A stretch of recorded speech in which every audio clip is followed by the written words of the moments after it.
All right, welcome to this week's Ozone podcast, and this is a podcast I was hoping to do at some point. I guess I was hoping to do it, not hoping to do it, because nobody wants the starting quarterback hurt, but I've been looking forward to talking to Jaguars quarterback Mac Jones. Mac, thanks for doing this. Yeah, no problem. Thank you for having me. So, first of all, I'll ask you about the team. You've talked about it on the podium some, but as you go into these last three games, I guess, how do you sort of stay focused as a team? Yeah. And I would think you're pretty proud of how the effort has maintained. Yeah, for sure. I think that's just a testament to Doug and the coaching staff of just getting us ready to play, and then also the players for really understanding each other and really the why behind each guy. So why do you play football? And for me, obviously, it's to have fun and try and win. And some people it's money, some people it's right. for their family. So you got to find out what each guy's why is. And I feel like we've done that this year, and we just got to finish strong here and continue to have fun and don't put too much pressure on ourselves. Is that tough as you get into this to sort of stay focused on the pride and the professionalism aspect? Because it's a little bit of a cliche. For sure. But yet if you're going to succeed in this league, you got to grasp it, right? Yeah. I mean, the reality is it's a business for sure, and it's a tough business, but at the same time, like, I've always played to have fun, like I said, and I understand it's a business, but I don't really think about it like that. I think about it as I'm privileged to be able to play this game with really great people from all over the country, right? You know, you meet people on your team that are, some people are from California, some people are from New York. So it's just, I love that part of the game, just being with my brothers, and being here has really opened myself back up to that, just the brotherhood and the team, even though the results maybe haven't been there as much as we wanted so far, but that's going to eventually turn into something great. And I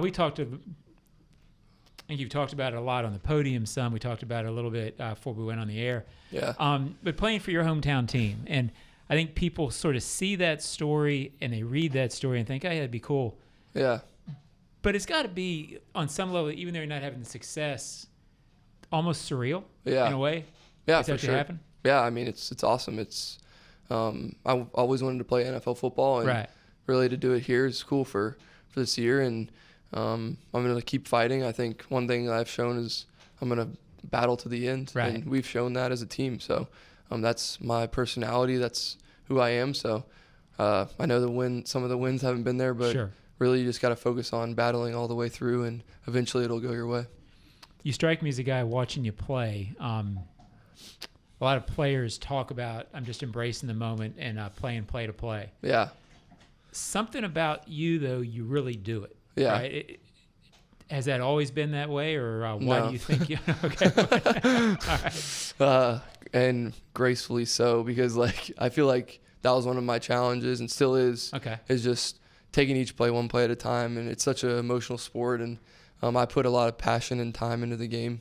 So I expect great results, if that makes sense. And I'm a little bit of a perfectionist, but I'm kind of moving away from that and just trying to play functional, if that makes sense. Sure. And that's helped me a lot, and I got to continue to do that better for, there's some games I'm doing it for 58 minutes. I just got to finish the end there. So I know I can't put too much pressure on a certain play. I think that's a big part of it. And I learned a lot of that from Coach Saban, to be honest.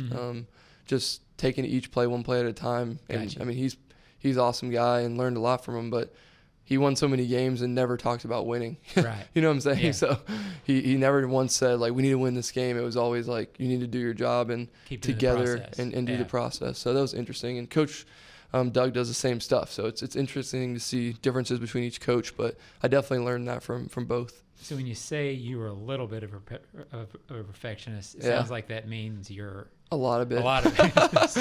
Yeah. I try to just eliminate that word, because it's a really good thing, right? You want to be very detailed and love the game and love the preparation, but also the whole point of football is to make it hard on the quarterback and the players, and you have to realize that it's a tough game and it's not going to be perfect, and the defense is going to make plays, and people do make $40-50 million that you're playing against. So you got to understand that this is part of the game of football. It's responding really to how those bad plays really is what it comes down to on that front. Yeah. So, the dynamic of going from a backup, which is very much sort of, I guess, following Trevor's lead in terms of being the leader in the locker room. Yeah. I know there has to be an element of that. Yeah. To within 1 week of going to the starter, where it's sort of has got to be to appoint your team. Yeah.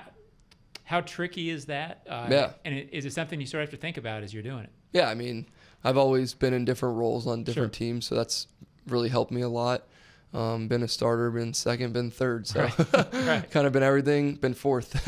Right. So you have to understand your role, and to me, it doesn't matter. It's all about doing whatever your job is on that day. Like when I was running the scout team, I wanted us to make every play, and I think we didn't make every play, but we came pretty close throughout the year, just having fun, making plays, and challenging the defense. So that's where it starts, and then carrying that over to how do you do that when you're a starter. And the process doesn't really change because every week you're preparing like a starter.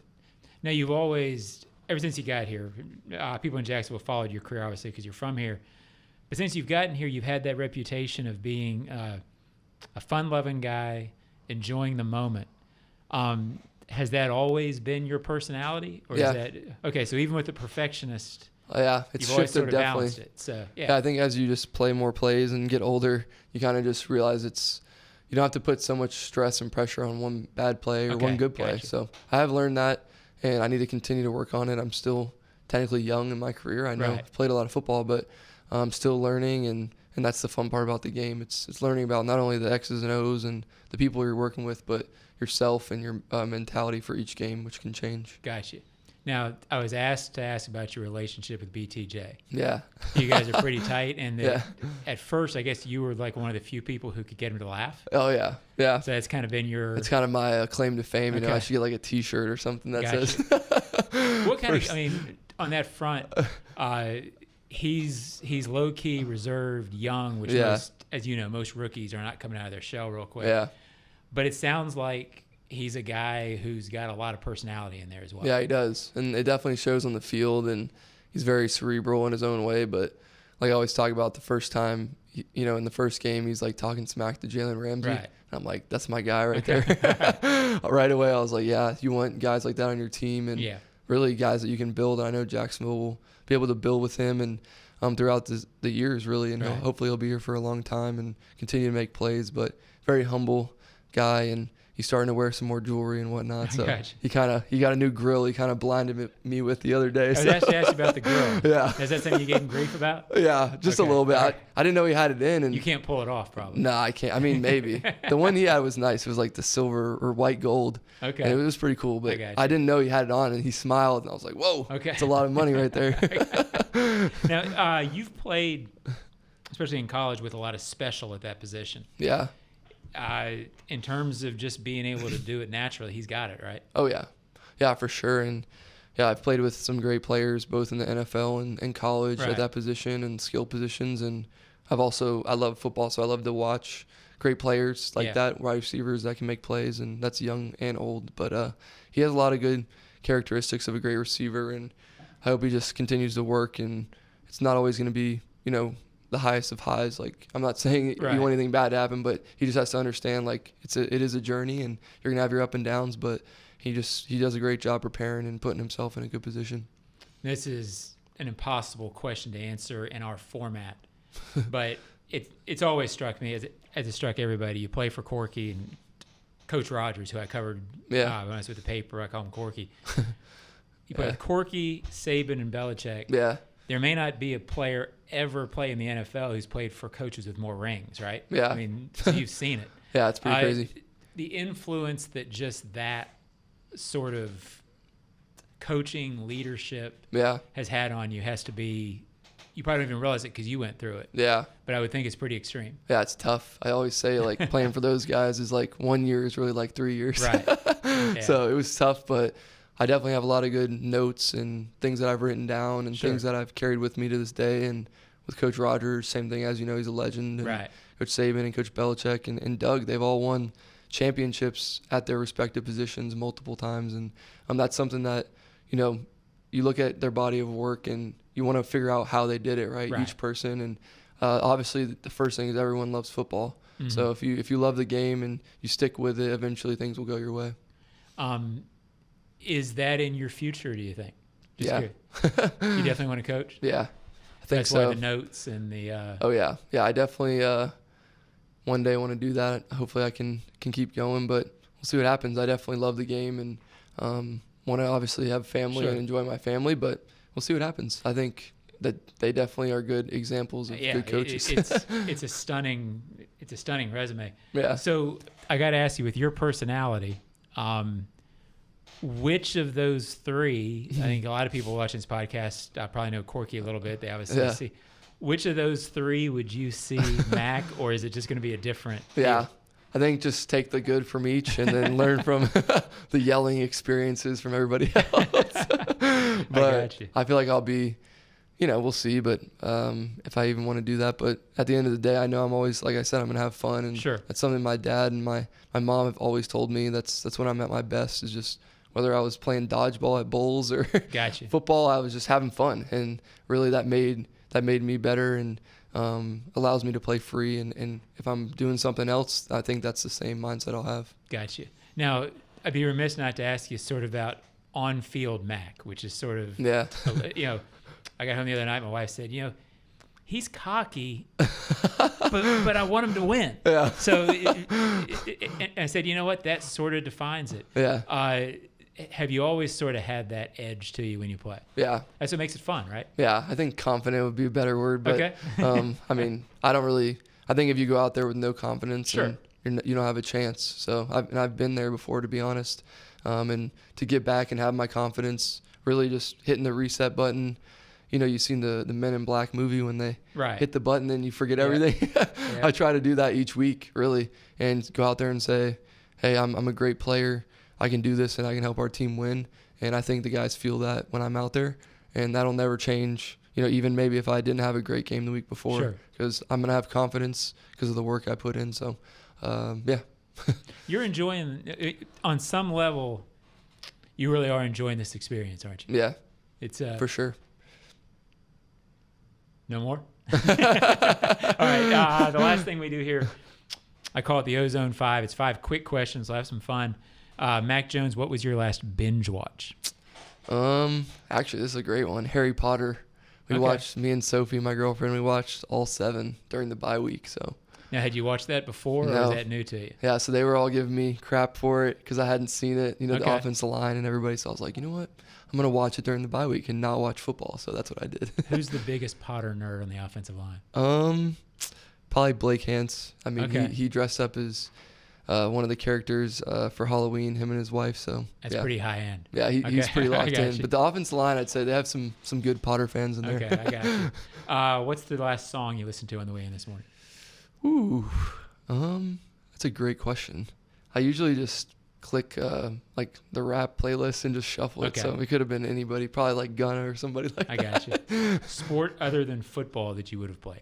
Tennis. Is that right? Yeah. Your sister was a big time tennis player. Yeah, my dad was pro tennis player and coach, and then my sister played at College of Charleston. Okay, I got it. Yeah, it's a big time program. Yeah. So yeah, my son played tennis, so I've got I can still hit it around pretty good. My backhand needs a little work, but everything else is good. Did you ever beat her though? No. I can hit with her, which is impressive. But that is impressive. Yeah. The person or people most responsible for you being here? Definitely my parents and my family. Okay. Just everybody, my grandma, my grandpa, who's not here anymore, but really just give me the opportunity to, grow up, go to a great school, and really do everything they could to help me play well at football. Gotcha. And there's a lot of coaches along the way, and one person is my private quarterback coach, Joe Dickinson. So shout out to him. He's been with me since I was, 8, 9 years old. Wow. So, everyone has their mentors, but he's definitely one of them that I talk to every day. So, and obviously my parents, they're awesome people, and anybody that's met my dad or my mom, they love football and they love following me around and supporting me, and I appreciate that for all they've done. Final question. Most memorable Jaguars moment, not since you've been here, but growing up? Yeah, that's a good one. I know there weren't that many. Yeah, there were some good ones. I mean, I like the AFC. I mean, getting to the AFC Championship game. Okay. And I still think, Miles Jack wasn't down. So you will have many Jaguars fans who passionately agree. So. And that was against my former team. So I was watching it in college, and I was like, I really wanted the Jags to win. Sure. But for them to get there, I was like, all right, we can build on that. Yeah, my son had tears. So it was a sad moment, but a great, great season for them. So no doubt. Yeah. Mac Jones, I know during a busy week, this is a tough thing to do. I appreciate your time, and thank you for joining the Ozone Podcast. Cool. Thank you. Appreciate it, buddy. Appreciate it.